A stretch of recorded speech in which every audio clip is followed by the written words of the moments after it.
حضرت عبداللہ بن عباس رضی اللہ تعالیٰ عنہ سے روایت ہے، انہوں نے فرمایا کہ رسول اللہ صلی اللہ علیہ وآلہ وسلم نے فرمایا، فتنوں کے دور میں بہترین شخص وہ ہے جو اپنے گھوڑے کی لگام، یا فرمایا اپنے گھوڑے کی نکیل پکڑے، اللہ کے دشمنوں کے پیچھے ہو، وہ اللہ کے دشمنوں کو خوف زدہ کرتا ہو اور وہ اس کو ڈراتے ہوں، یا وہ شخص جو اپنی چراگاہ میں گوشہ نشین ہو جائے، اس پر جو اللہ کا حق زکوٰۃ وغیرہ ہے اس کو ادا کرتا ہو۔ حاکم نے اس حدیث کو شیخین کی شرط پر صحیح کہا ہے، اور امام ذہبی نے بھی اتفاق فرمایا ہے۔ حضرت مالک کہتی ہیں کہ رسول اللہ صلی اللہ علیہ وآلہ وسلم نے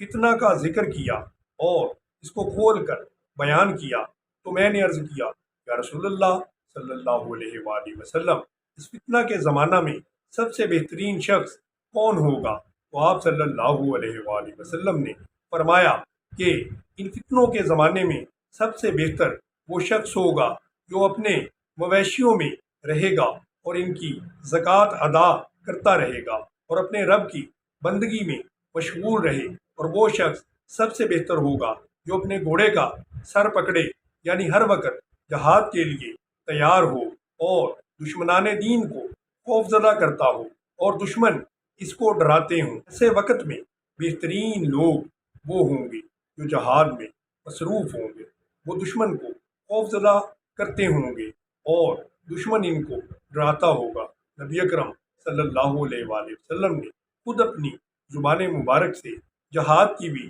تشریح فرما دی، پھر فرمایا وہ لوگ بہترین ہوں گے جو فتنوں کے وقت میں اپنے مال مویشیوں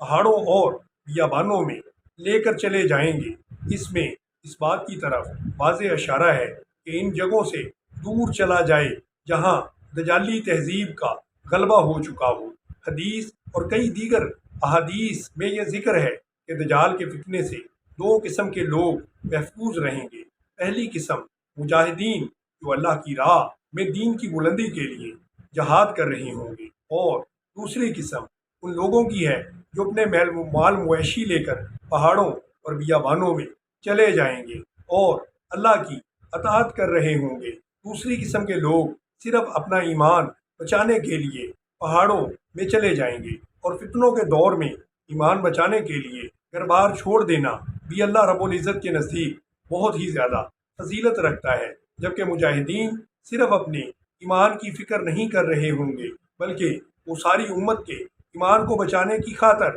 اور دجال کے فتنے کا زور توڑنے کی خاطر دجال اور اس کے ایجنٹوں سے قتال کر رہے ہوں گے، اپنا گھر، وطن، ماں باپ، بیوی بچے اور مال دولت غرض سب کچھ امت کا ایمان بچانے کے لیے قربان کر رہے ہوں گے۔ اسی لیے زیادہ فضیلت مجاہدین کے حصے میں ہی آئے گی۔